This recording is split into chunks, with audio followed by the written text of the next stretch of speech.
Welcome, everyone. I'm really excited to welcome our guest, Jonathan Fields. Jonathan is the author, prop alert, of this new book called How to Live a Good Life. He's also the author of some previous books, Career Renegade and Uncertainty. And I'm excited to talk with you. We're also going to be taking some questions, live questions as well, from folks who are a part of my Recognized Expert course. But I will just kind of kick things off, Jonathan, if you don't mind. I want to set the stage for people. So, okay, first one here that's on my mind. I've read this. This is fantastic.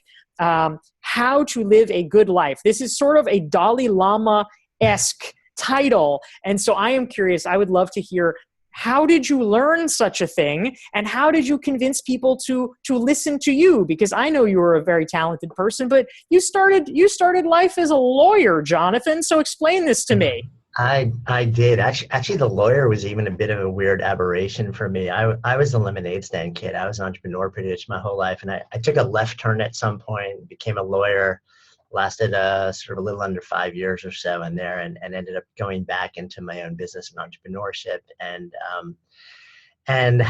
the whole idea behind the book is really just the question. I have been, since probably my late teens, aware of a deep interest in trying to figure out what's the unlock key in the world of human potential. Like, what are the big rocks? What are the things that move the needle in a really huge way? And also, what are the shiny objects that tend to distract us and consume so much of our bandwidth and leave us either no better off or very often worse off? And what I discovered, and what I have discovered along the way, is that there are some really interesting patterns, really interesting commonalities. And over the last 5 years, I've actually been able to turn this pursuit of this question into my vocation by building a company around it and creating media, and which was really just an excuse for me to formalize my ability to travel around the world, find people who I consider to be embodied teachers, people who are not just writing or talking about it, but actually living extraordinary lives, and then learning from them, and then turning around and sharing those conversations, sharing what I learned. And through that process, a lot of things really started to come together, and I felt like I had reached a point where there was something to share. I realized when I was writing the book, and this freaked me out, that the idea of, like a middle-aged guy from the Upper West Side of Manhattan writing a book called How to Live a Good Life, the first thing in my mind is, oh my gosh, the arrogance of that, like the single most vexing question in all humanity, and some schleppy guy from New York City has figured it all out somehow. And what I realized is that, because this is one of the questions that so many people have when trying to establish themselves in any field, is who am I? Who am I to have something to say or something to share or some unique bit of wisdom or lens in the world? And the truth of the matter is, we all have that. Once you deepen into some domain of expertise long enough, you have a different take on it. You also have different stories. And for me, one of my killer apps is pattern recognition. So I see how two things come together to form a third a little bit differently than other people. And then hopefully, what I tried to do with this is then convey it in a way where you hear the idea once, you remember it for life, and I created a tool that guides your behavior. And I felt like that's what was missing from a lot of literature. There's fantastic information, but very often it requires you to do a lot of really deep study. It's mired in complexity and heaviness, and sometimes with a lot of dogma and whole methods and systems that you would need to buy into. And that consumes so much effort just trying to learn what the ideas are, that very often people have nothing left to then turn around and then execute on them afterwards. So the idea behind me doing this is saying, hey, look, I'm not a guru from on high. I'm not somebody who's up on a pedestal. I'm somebody who's very much trying to lead from the side. And I've been really fortunate in that I've constructed my life over a period of years and decades to be able to make answering these big questions my full-time vocation, whereas most people kind of get to it when they get to it. So I've been able to just dive a lot deeper into this, and let me just share what I figured out. And if it's useful for you, fantastic. And I even invite people not to believe anything I say, but simply do what I offer and see how it works for you. Yeah, I love that, Jonathan. That's really cool. So you were mentioning a moment ago your sort of quests to find embodied teachers, people who are kind of practicing these virtues. Can you talk a little bit about that? Like, what do you mean by that? And who are exemplars of what you're talking Yeah. about? Like, who gets it? Yeah. So, and I noticed this about myself a long time ago, is that I would get really curious about something, let's say, so for a chunk of time, for 7 years, I actually owned a yoga center in Hell's Kitchen in New York City. And we built a, flourishing company, flourishing business. I also taught yoga for 7 years. So I went deep into Eastern philosophy and Eastern tradition and subtle anatomy and things like this. And what I started to realize was that there were a lot of sort of younger Western folks who were teaching a lot of this stuff who seemed somewhat disconnected from the deeper teachings once I went into it. And what I started to look for, I wanted to keep coming as close to the source as I could get. So a lot of this wisdom is now thousands of years old, so I can't actually get to the actual source. So I want to trace back how many generations can I go so that I can get as close to the original transmissions and ideas as I can. And then the big thing for me is I'm not interested in learning from people who are purely writing about or talking about something, but then when you look at the way that they live in the world, they live completely in contradiction to the ideas that they put out into the world. And look, we're all human, we have good days and bad days, but overall, I'm looking for people who adopt the behavior that they espouse to a large extent, and also who take the ideas and they live them. So people where you can look at the way that they're living their lives, people and the way that they're expressing themselves in the world, the way that people are responding to them, and you can say, that person has something figured out. Maybe they've never written a word about it or spoken a word about it, but they have something figured out. And I want to know what it is. So the exemplars for me have ranged from Sir Ken Robinson and Elizabeth Gilbert and Sakyamitra Rinpoche, the head of the Shambhala Buddhist lineage in the world, to like local friends who are like part-time audiobook readers or moms in neighborhoods, to just the span is really diverse um, because the awakenings and the things that you learn from everybody are really diverse. I had a chance to sit down with Brene Brown, who I've become friends with over the years. And one of the things, and it's interesting because she's well known as a shame and a vulnerability researcher. She's a massive best-selling author, speaker around this. When I asked her what does it mean to her to live a good life, her answer had nothing to do with that. She said it's about owning and finding gratitude and being present in the small moments that most of us steamroll over in the name of trying to find the big ahas and the big awakenings. She's like, for her, living a good life is showing up at soccer practice for her kid. It's running errands, with her partner. And, so it's a lot of it is very human stuff. So I don't so much look for big famous people, although they've certainly been part of the mix. I look for people who are living, and you can look at the way that they live and interact with the world and say, they've got something figured out. And I want to dive into a conversation with them to see if I can deconstruct that.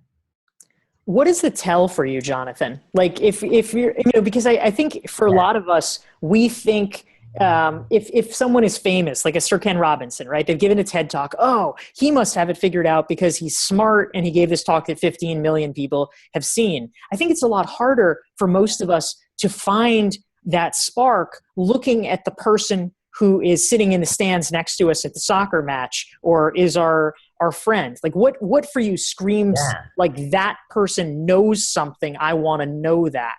So I'm actually going to offer maybe a contrarian position. What I found is that very often the higher the profile of the person is, the more media trained, the more on message they are, the more soundbited they are. And actually the harder it often is to get at the real deeper stuff that, they've learned how to manage their presence and their energy. They've learned how to appear in a very deliberate way when they're public, even though they may be profoundly different in private. So I've actually found it's harder to identify that. What I have seen, and one of the things that really, that's a cue to me, is there's a sense of lightness. There's a sense of ease. There's a sense of joy. One of the things that I write about is that um, it's very hard to live in the world in sort of a state of lightness and joy when you're not living as yourself. because it takes a tremendous amount of energy to prop up a facade on a persistent basis. And that energy creates a certain amount of heaviness, and that heaviness never allows you full access to joy. So you can feel that in almost everybody that you meet, and me included. Like, there are times where I've got, the world as a facade around me. But I found that the times where I can shed that are the times where I meet people who it's really clear that they have shed that. There's a lightness that emerges from them that allows them to be so much more joyful and present and utterly unapologetically themselves. And so that's become one of the big tells for me. When you think about great sages or purveyors of wisdom, very often you think of a stoic, kind of serious, this is serious business, the business of deepening into this. What I found is that the people who have been my greatest teachers are the people who giggle nonstop. They're the people where they're light and they laugh, and they're connected to something that allows them to be buoyant on some level. And I've become probably a bit suspect of people who are mired in heaviness. That's super interesting. I love that. So Jonathan, you wrote this book, which is a very philosophical book, on the heels of establishing yourself basically as a business author. Yeah. And so I'm curious how you would describe your trajectory, because of course I wrote a book about reinventing you, and so I'm a big fan of reinvention. But probably some people would look at it and say, wait, how do these pieces compute? From career renegade to how to live a good life. Like what's that? And I'd love to hear about the narrative arc from your perspective as you lived it. Yeah, it's a great question. It's something that I've actually been working on myself. And what I've realized over the years, so I've been known, if you go to my LinkedIn profile and you look at the things where I have all the recommendations for, it's always some blend of business, marketing, strategy, and stuff like that. So if you look at the books I've written, Career Renegade is about, unconventional approach to entrepreneurship. Uncertainty is about dealing with large scale innovation and creative projects. And what happened when actually my last book, Uncertainty, came out was that 1-800 CEO Read named it the #1 personal development book of that year. And I kind of recoiled when that happened. Well, on the one hand, I'm like, oh, this is fantastic. It's a hugely respected organization. It's a fantastic award. And then I was kind of like, but personal development? Like, I'm not that guy. Maybe you could become a motivational speaker. And I was just like, I'm not that guy. Like, I'm serious. I'm about entrepreneurship and creativity. And all my friends were like, no, actually, you are that guy. They said, you approach it differently. You're less metaphysical. You're much more practical. You're steeped in science. But fundamentally, you're about improving the human condition. You're about opening gateways with individuals to, close a gap between perceived potential and lived potential. And I was like, yeah, actually, that is me. What I had to deal with was a certain association with the world of personal development and self-help that to me was a negative association that didn't smack of integrity on the level that I wanted to have that association. What I realized was that world actually is filled with plenty of people who have tremendous integrity, who are doing fantastic work, and lineages and traditions that I study and follow. And I had to kind of do a bit of a reframe in that story. At the same time, I realized something else, and that's this. So I'm actually 51 now.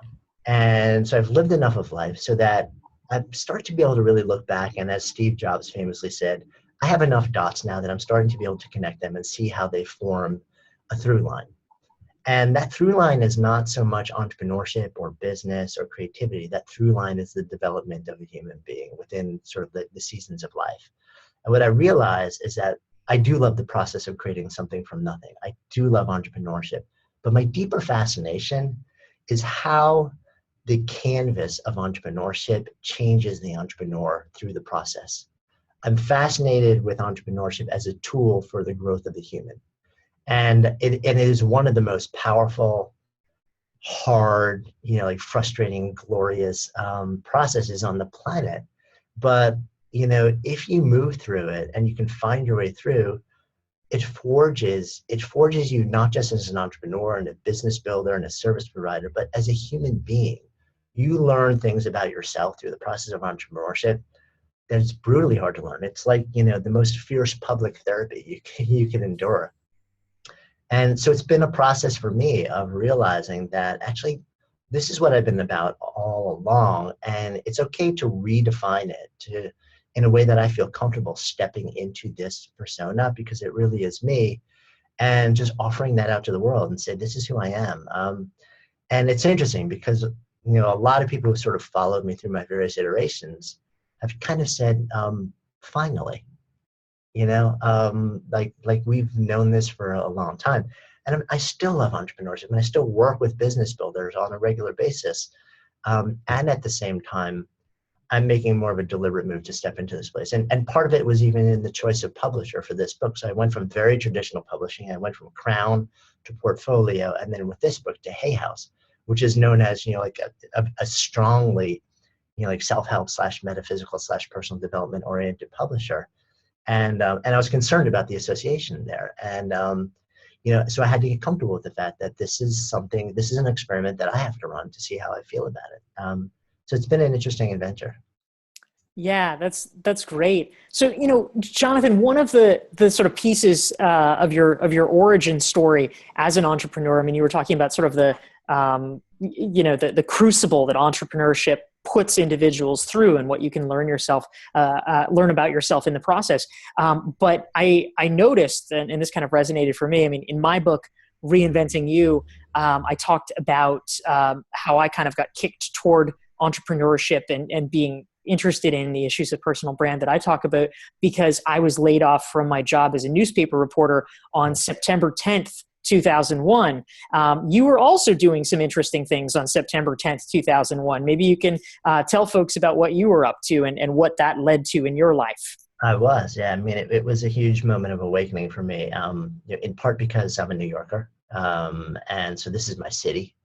And in part also because it was the coincidence of a whole bunch of things that all shook me simultaneously. I was married, had a 3-month-old baby, I had a pretty new home, lived in Hell's Kitchen, New York. And on September 10th, 2001, I signed a 6-year lease for a floor in a building in New York City for what I hoped I would then turn around and build into the leading yoga center in New York and potentially grow it into a national presence.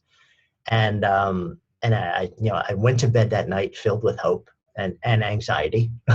um, and I woke up the next morning and, I turned on the TV, and we all know what happened that day. And, and it was devastating on so many levels, and two things really spun through my head. First thing, of course, for anyone, especially local, was who did I know? Because pretty much anyone who lived in New York City for any window of time that day knew somebody that they lost that day. In fact, we did. And then the second thing is, am I really going to go forward with this? Am I going to launch a new company into what effectively was an island that was in mourning, that was a funeral, and that was still in flames? Very much, we didn't know if this was the beginning of war. We didn't know what was happening. And, there were some experiences over the next 48 hours or so that continued to shake me, but also at the same time awakened me to the fact that this is the thing that I couldn't not do at that moment in time. So we went ahead with it, and about 2 months later, we did the build out and opened the whole center. Profoundly changed all of the launch plans. It was no longer festive, rah rah. It was like it had to meet the needs and the vibe of the emotion that was blanketing the city. We basically just invited people in and said, "Come," and we flourished very quickly, in no small part because we were a community where people could just come and find stillness and find healing, even if they never spoke a word, and just move their bodies and process what was happening. And that became, this beautiful business that grew. It's actually still very much in existence and flourishing. I sold the company after 10 years as I was focused on sort of the next season of my career and life. But, it grew into this beautiful community with thousands of people around the world. And that was a moment for me where it really made me reassess what I was about and what mattered to me. Yeah, that's great. Thank you for sharing that. So, Jonathan, you were mentioning earlier at the beginning of our conversation something that Fred picked up in a question. He says, "How do you articulate to others your talent of pattern recognition and connect the dots from different domains and how and why that's of value to others?" He said, "I think I share that ability, but I'm less sure about how to explain it to other people." Can you talk a little bit about that? First of all, how did you actually discover? How did you get clear that that was something that you were good at? And then, yeah, how do you talk about it? How do you make use of that? Yeah, it's funny. I don't really articulate it a whole lot. I just do it. And then people ask me how I saw something, and I'll tell them, well, there's this thing over here, which comes out of positive psychology. And then there's this thing over here, which comes out of Buddhism. And then they could come together to form this third thing, which you see recurring all the time in athletes or artists, or this thing. And this is actually a trainable process. Um, and then they'll kind of look at me and they'll be like, oh, yeah, it's like been right in front of us the whole time. And so I don't so much say like my killer app is pattern recognition. I just do it. And sometimes after that, they'll be like, how did you, like, this has been in front of us the whole time. How did you figure that out? And I'll basically tell them, like, that's just kind of the way that I'm wired, is that my number one strength whenever I take a strengths-based assessment is love of learning. So I'm constantly in mode of persistently devouring knowledge, and not just from one domain. I devour knowledge across a wide variety of areas. And I think that cross-pollination is one of the things that allows me to see things in different worlds. It's part of what I've seen as an entrepreneur. I love I brought groups together as entrepreneurs for years, and we'll have 30 people, and one person will be an expert in a particular thing. One person will be the CEO in a company. One person will be an art teacher. And the reason I love to bring those groups together, even though they're really diverse, is that the course of dealing in one field might be just like so common, and somebody else may have a problem in a completely different industry or field. They can't figure it out. They have no idea that the solution exists, and it's a complete regular everyday in this other thing, right? So when you bring those people together, it's like, all of a sudden, something that, and had you not sort of had that cross-pollination, this stuff would have always remained separate. And this is one of the things that I see happening in academia a lot, actually, that really bugs me. There's a tremendous amount of siloing that happens in academic research. And so you can have people that are literally at the same university researching problems where somebody discovers something that is a solution to somebody else's research.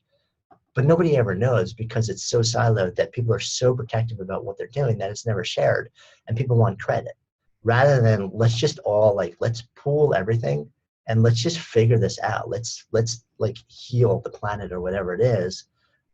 There's a fierce environment that demands siloing, protectionism, and credit. And I think that's to the detriment of a lot of people. So I try and bridge that gap by just sort of taking down the silos and seeing if I can put all the data into one place. And there's something about the way that my brain works, and that it's very visual, and I tend to just be able to find ways that things relate in a way that maybe some other people miss. It's not something I'm trained to do. I don't know how you train to do something like that either. Also probably has to do with the fact that as a kid, I was an artist and a musician. And I think that does something to your brain also, which just kind of, you process things differently. A number of some of the most innovative people and most successful entrepreneurs I've met were artists or musicians as kids. And also I've seen a very high level of ADD in highly innovative people. And I'm not sure what that association is about, but I've actually seen it as a repeating pattern often. Yeah, do you know Peter Shankman and his podcast? Yeah. Yeah, he's writing a book about it too, actually. So that for anyone who's interested in ADD or ADHD and entrepreneurship, Peter Shankman is going deep on that.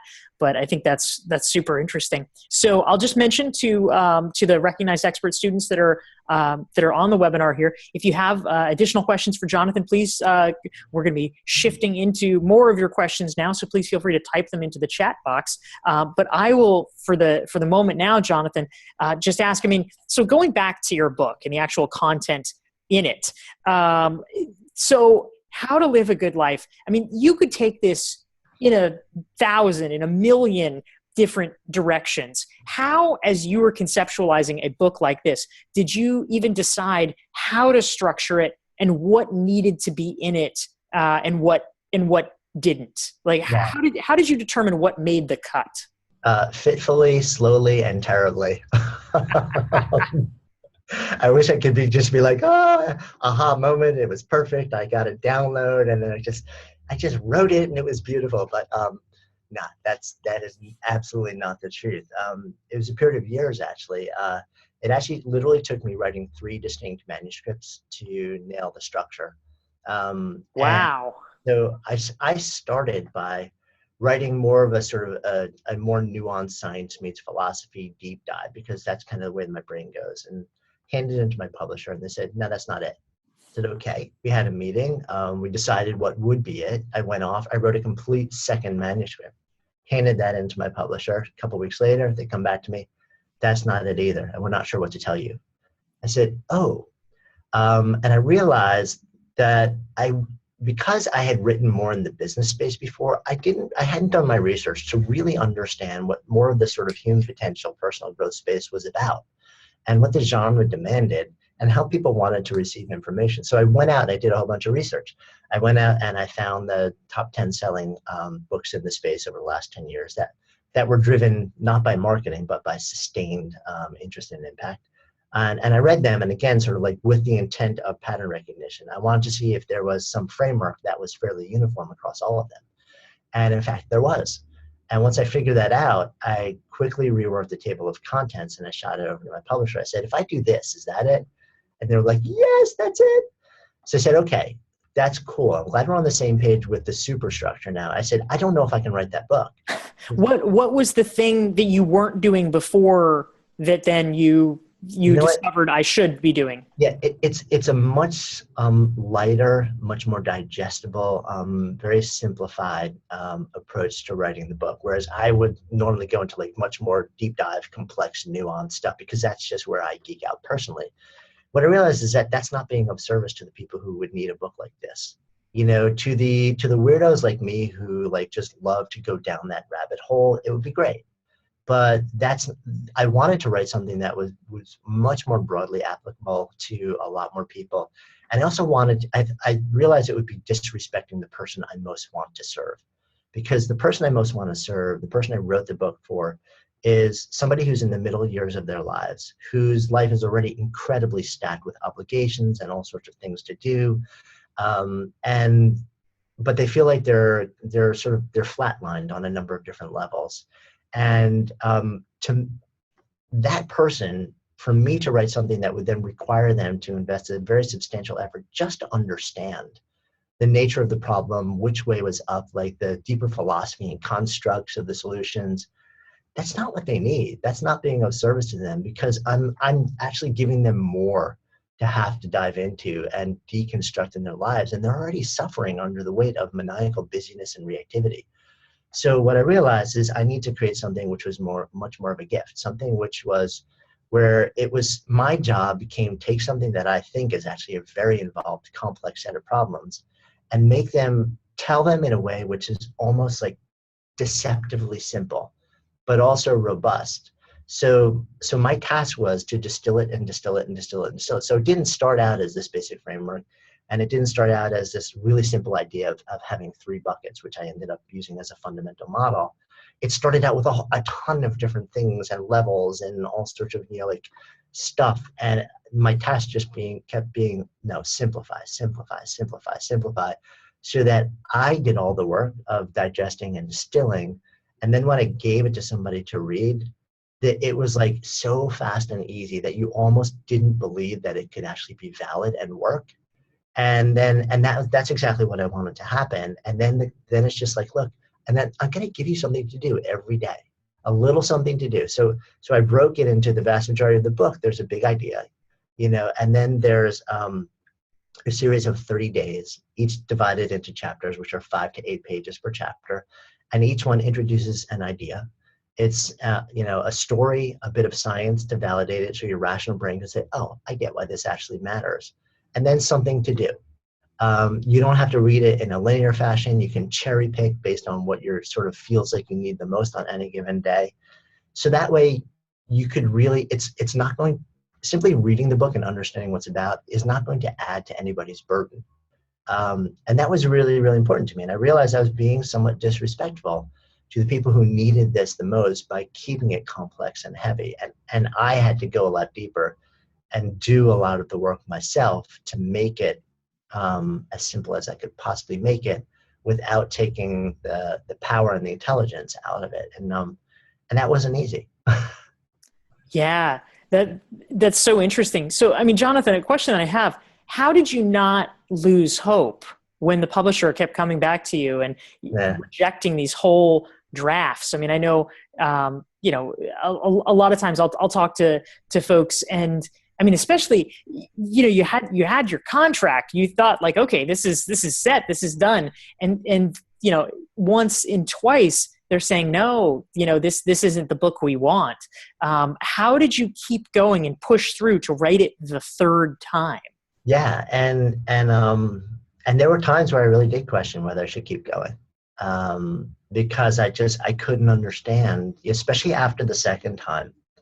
That was a moment of reckoning for me. I kind of sat there and I was talking to my wife and I was like, am I gonna, it's already an utterly irrational pursuit to write a book. From a time for money standpoint, it's nearly injustifiable. To effectively write 3 books in the name of getting 1 book out, that's kind of brutal. But it's also not entirely unusual when you start to talk to more people. And so part of what kept me in it was when I hit that point where, I got the second, this isn't it. I was like, I really had to figure out, what am I doing this? What am I writing? What am I doing it for? What do I want to get out of this? And am I still in it? And I said, no, I still believe that there's something that is valuable to say. And one of the things that kept me in it, though, is the fact that once I realized that there was a whole new set of constraints, creative constraints that I would need to learn and come as close to mastering as I possibly could in the context of writing the third manuscript.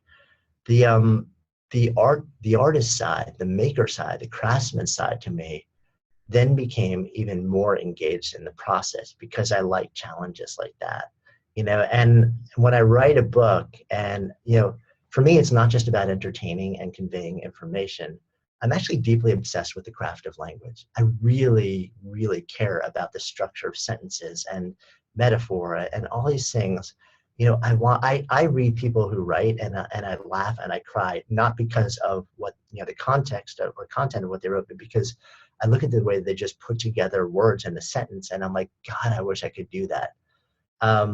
So for me, one of the things that really kept me in it was once I realized that there was this sort of new set of creative constraints, the challenge for me became, can I actually write to this?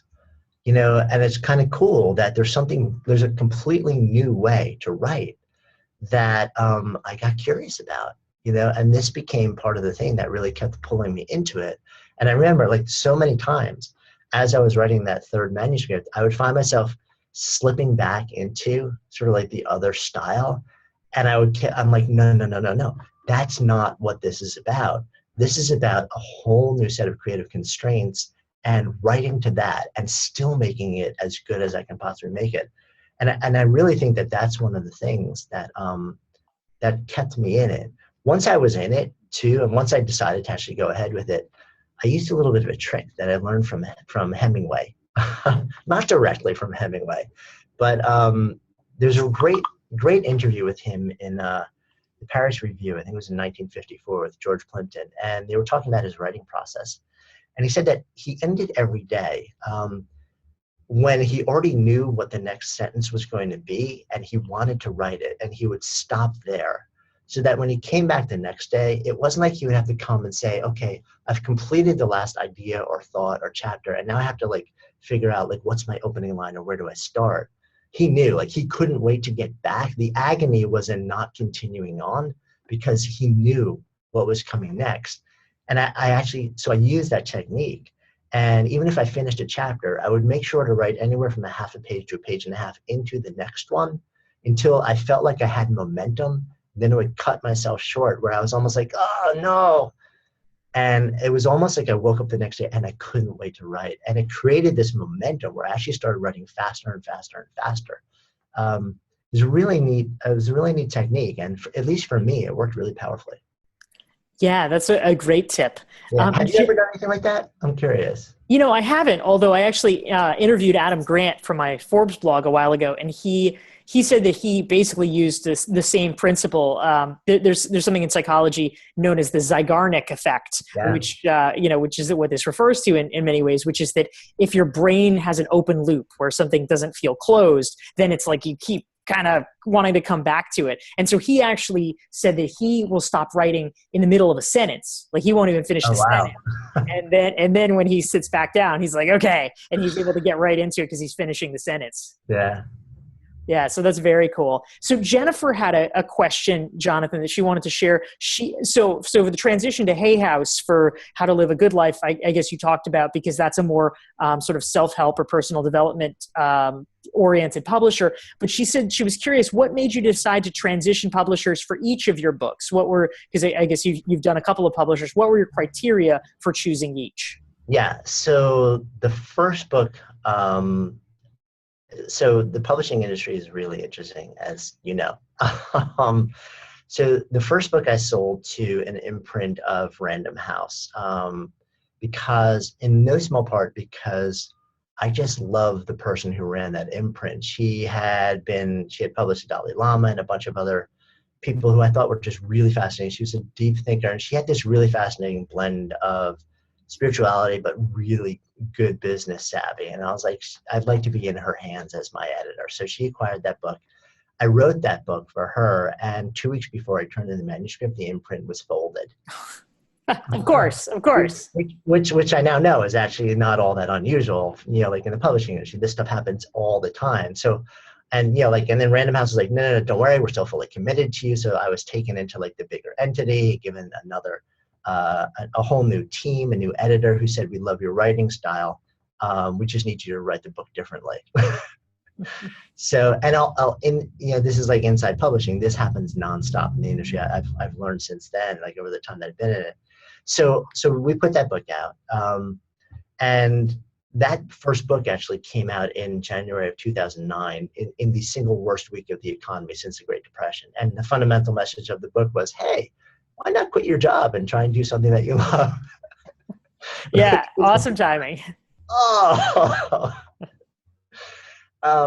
So we did a whole bunch of tap dancing and shifting the positioning and the messaging and all sorts of stuff. And the book still did nicely, but it was a huge learning experience for me. And along the way, because I'm also a marketer, I learned a ton about what works and what doesn't work. And in the months that followed that, I was kind of bothered by seeing a lot of people pushing ideas and strategies and services for a lot of money that I knew actually were completely ineffective. So I wrote this manifesto. I tend to write rants that turn into manifestos that take off online and start businesses.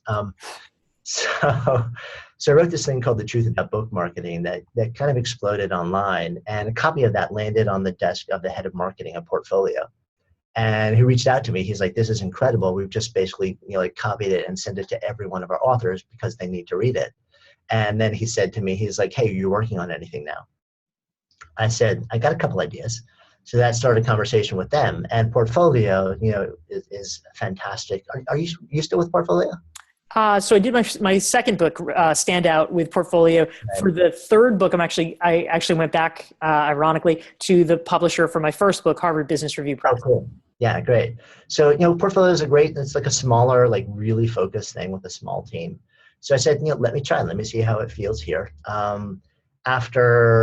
By the time that I had actually finished publishing the first book with what was, I guess now Crown under Random House, I had gone through 3 editors, 5 publicists.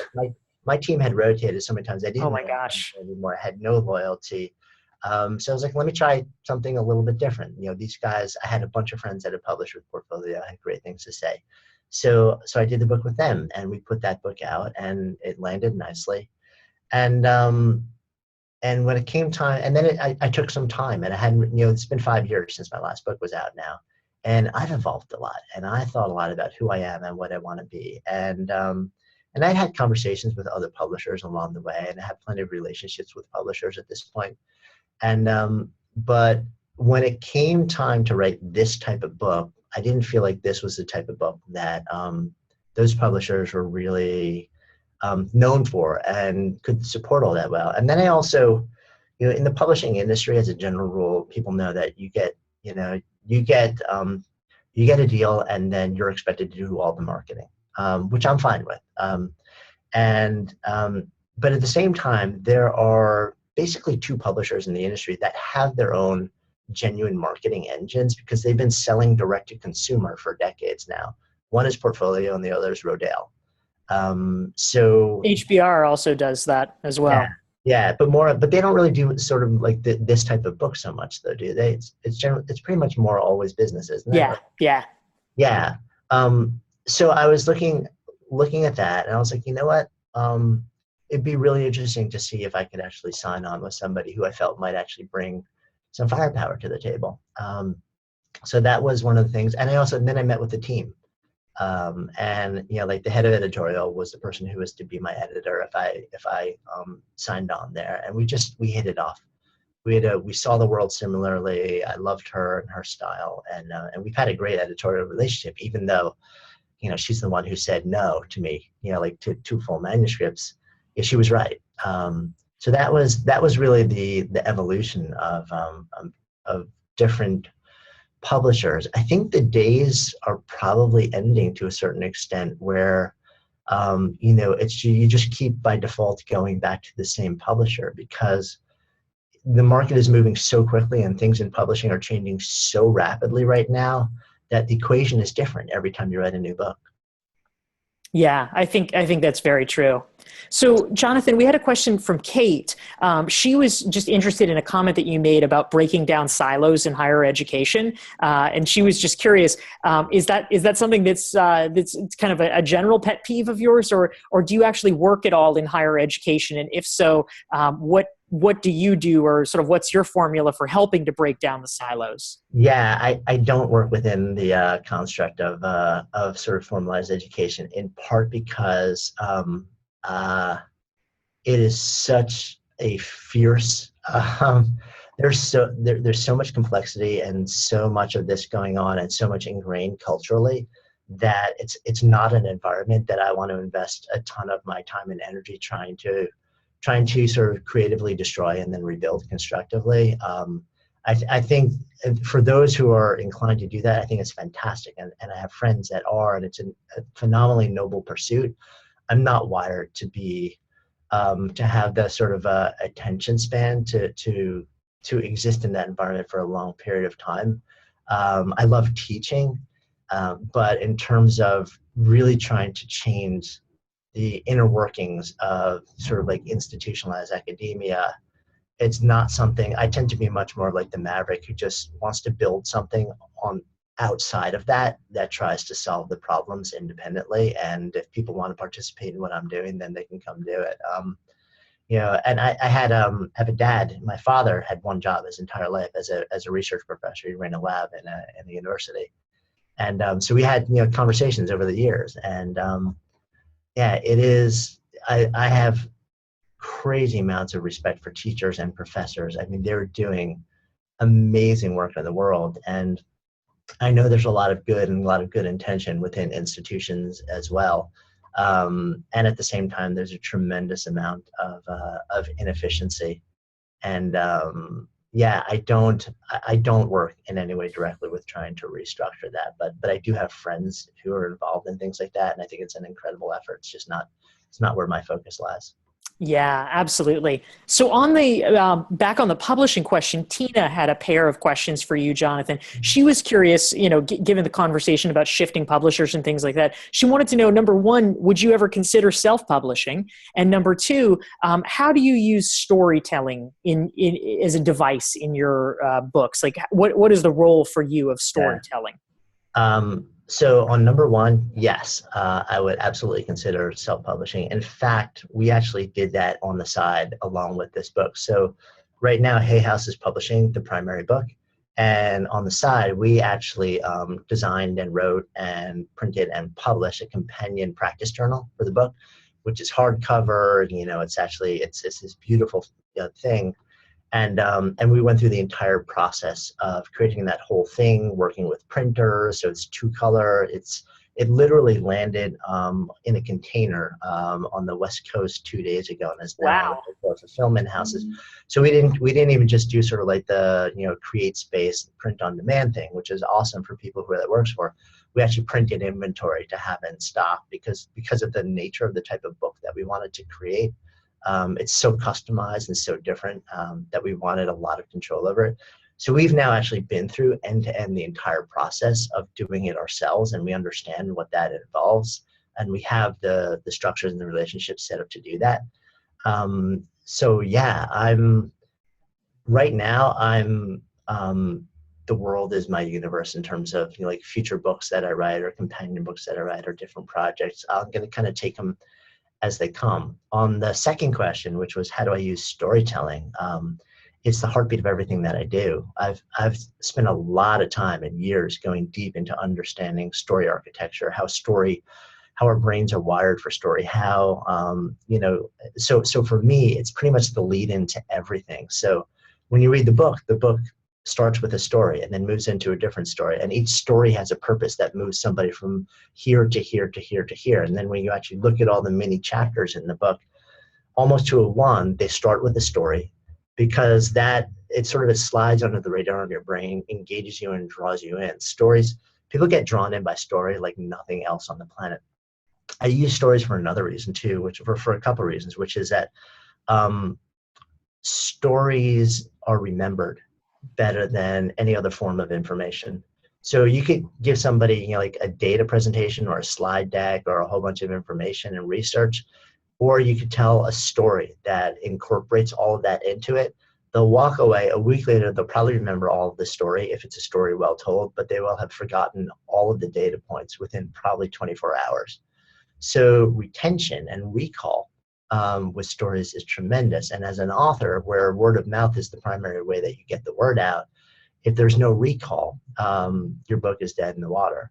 So stories are really powerful because people remember them and they use them, and it also helps you as an author.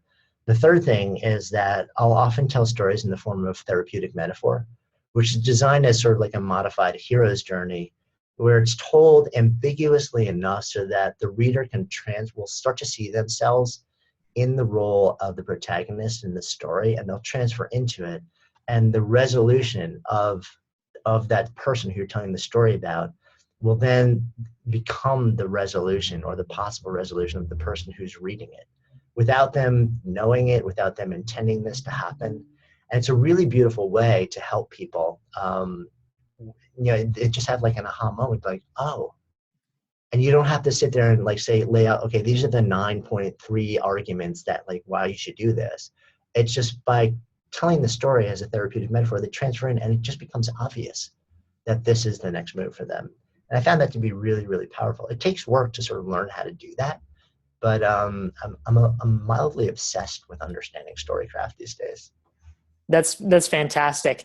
So, Jonathan, I want to leave the last word, the last question for you from Susan, and she also has kind of a pair. So the first one is, well, where are you going with this now that you've written your latest book? You've obviously had sort of a shift professionally. Where do you see yourself going moving forward?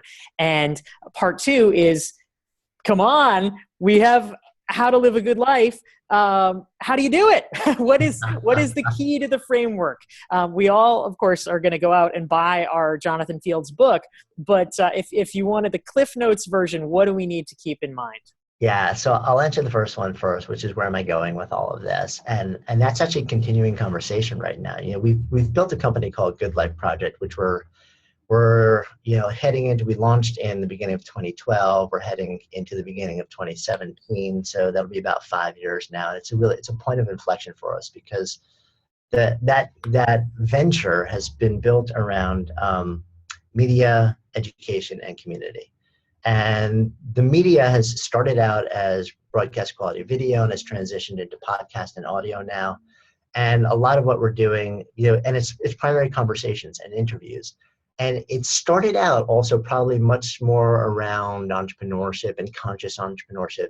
And what you'll notice in the media that we've created is over the years, especially the last year and a half, it's broadened out a lot into this bigger Good Life umbrella because Good Life Project as a brand itself does not necessarily imply like the business side of living a good life. It's broader, which is both good and bad from a branding standpoint. I did it deliberately so we could eventually over the years build verticals underneath this bigger umbrella in a deliberate way. So the vertical we focused on earlier was sort of this conscious entrepreneurship and making side. It's been transitioning slowly, not really transitioning, but we've been adding more of the living a good life sort of general lifestyle side and shifting more of our programming to also accommodate that and focusing more around it. Now we run a summer camp for adults at the end of every August, and it's a blend of business. It's also a blend of, it's basically we build the programming around these things called the three buckets, which I'll tell you about because that's the answer to the second question. So we're transitioning our media, we're transitioning, not transitioning, we're building around the first vertical and adding in sort of more lifestyle and human potential on personal development stuff to it. And that includes shifts in the media, shifts in the programming that we'll be looking at. And we've also built a community that is become really the heartbeat of what we're doing. And that community is interested in all of these different things, which brings me to the second question, which is how do you live a good life? And so think of your life as, and this is the simple framework, this is the deceptively simple idea that has been tested really a lot now. It's very robust. Think of your life as three buckets. One bucket is vitality. Your vitality bucket is very simply about optimizing your state of mind and body. And there's no differentiation there. Anyone who separates them out is deluding themselves. The second bucket is your connection bucket, and that's about cultivating deep and meaningful relationships, right? Your third bucket is your contribution bucket, and that's about the way you contribute to the world. Most of us would consider that our work, though it may or may not be the thing that we actually get paid for, and that's okay, right? And the idea is that, to fill your vitality bucket, you could probably just start to name all sorts of different things that you would do to optimize your state of mind, from mindfulness practice to gratitude journaling to all sorts of other techniques. So the idea is, look at these three buckets. A good life is when all three buckets are as full as you can get them. And so your practice, the job that we all have is to first take a snapshot, take an honest, objective snapshot of how full each one of these three buckets is today. So that's sort of one of the starting points in the book. There's a tool that walks you through a really simple 60-second way to do that. Because you want to be honest with yourself. Because we tend to delude ourselves and say, no, everything's pretty good actually, when generally that's not entirely true. From that point forward, you get a little bit of information about where you would want to start to do things that would fill the bucket that maybe is in need of most love on a given day. And then the goal becomes to do a little something every day to just fill each one of these buckets. And as they become a bit topped off, then you think of it almost like watering three plants in cans that are next to each other. Your job every day is to just kind of keep going around and doing a little for each bucket, because one of the things about these buckets is they all leak. And there will never come a time where they're all topped off and they stay topped off. It just doesn't work that way, sadly enough. It's a really simple model, almost deceptively simple. You kind of like, that's kind of dopey. How could that actually work? And so then what I did with the rest of the book and the idea and like this, like how do you live a good life is, I basically, I offered up, I want to get you going on these things. So I offer up 10 ways to fill each one of the different buckets. And again, a little bit of science to explain why this actually makes a really big difference. Some of them are things that people might know. Some of them are things that are pretty different and are fun to do. But it's a really simple idea. And one of the things that's cool about it is that it treats living a good life not as this, like not as a place that you eventually will get to, but it treats it as a daily practice that you can actually start today. And I think that's important because so many of us look at it as, well, it's going to take so long, and like there's, it's a place that I'm going to have to work really hard to arrive at one day, rather than saying, no, it's actually much more of a shift of, it's a place that surrounds me all day, every day, right now. Part of it is I have to see it, and then I just engage in this daily practice, and I don't necessarily have to blow up my life or make this big disruptive change to have access to it. You treat it as a daily practice, and it just kind of emerges. It grows around you over a window of time. And before writing the book, because I want to make sure that this idea was valid, I offered it up to a lot of the programs that we run and the people in it to go and test it and give me feedback and see how is it working. And we've tuned it a lot and gotten some pretty tremendous feedback around it. I mean, I know people who have decided to have a third child based on analyzing what it would do to their lives using the buckets. We've had really deep conversations that they never would have had that have changed the course of their lives or relationships because of some of the exercises that we built around it. So the idea is deceptively simple, but it works. And that's all I really care about. Jonathan, I love that. That's fantastic. Susan threw in another question at the end, which I think, Susan, sadly, we don't have time for, but it was about monetizing while you do this. But I'll refer you guys if you're interested. I think Jonathan talked a bit about that in our mutual friend Jenny Blake's podcast. So you can search on iTunes or Google for that interview, Jenny's Pivot podcast interviewing Jonathan. And also, of course, you can refer to our monetization webinar that we did, which is in the next steps section of your course. So Jonathan, thank you so much for joining us. Of course, the book is How to Live a Good Life. You've also done Career Renegade and Uncertainty. If people want to learn more about the Jonathan Fields universe, where do we send them? Best place these days is just go head on over to goodlifeproject.com. Wonderful. Thank you so much, Jonathan. Yeah, thanks so much for having me.